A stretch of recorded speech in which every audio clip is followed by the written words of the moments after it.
नमस्कार, मैं महेंद्र पांडे और आज आपके बीच में एक कविता लेकर आया हूँ, गरीब की आवाज़। एक गरीब डॉक्टर के पास पहुँचा। डॉक्टर के पास पहुँचा एक गरीब। डॉक्टर के पास पहुँचा एक गरीब। गरीब बोला, बीमारी गंभीर है इसलिए आया हूँ करीब। डॉक्टर बोले, बता भाई क्या है बीमारी। डॉक्टर बोले, बता भाई क्या है बीमारी, मैं करूँगा इलाज, दूर होगी बीमारी। गरीब बोला, बहुत गंभीर है बीमारी। गरीब रोकर बोला, बहुत गंभीर है बीमारी।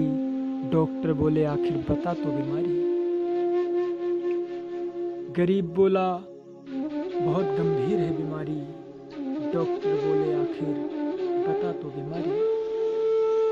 गरीब बोल नहीं पा रहा था, उसे आ रहा था रोना।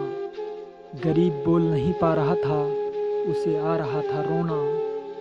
डॉक्टर को लगा शायद इसे हो गया कोरोना। डॉक्टर को लगा इसे शायद हो गया कोरोना।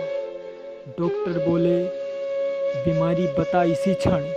डॉक्टर बोले, बीमारी बता इसी क्षण, क्या तेरे अंदर है कोरोना के लक्षण।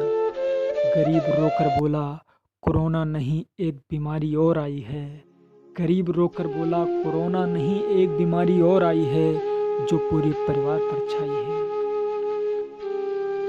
डॉक्टर बोले, कोरोना के अलावा कैसी बीमारी आ गई। डॉक्टर बोले, कोरोना के अलावा कैसी बीमारी आ गई, जो एक साथ पूरे परिवार पर छा गई। गरीब रोकर बोला, पूरे परिवार को बहुत भूख लगती है। गरीब बोला रोकर, पूरे परिवार को बहुत भूख लगती है। बच्चों को रोता और भूखा देखकर पत्नी भी रोने लगती है। बता रहा था रोकर गरीब अपनी बीमारी। क्या कहता है कि साहब कोई दवाई इंजेक्शन दो, जिससे ना हो भूख की बीमारी। साहब कोई दवाई इंजेक्शन दो, जिससे ना हो भूख की बीमारी। रोकर गरीब पैरों पर पड़ गया, बोला, बहुत कृपा होगी तुम्हारी। डॉक्टर समझ गए कि इसे भूखमरी लगी है। अपने पड़ोस में गरीबों का ख्याल रखें, कोई भूख से ना मरे, तथा गरीबों की जितना हो सके आर्थिक मदद करें। यही ईश्वरीय कार्य है।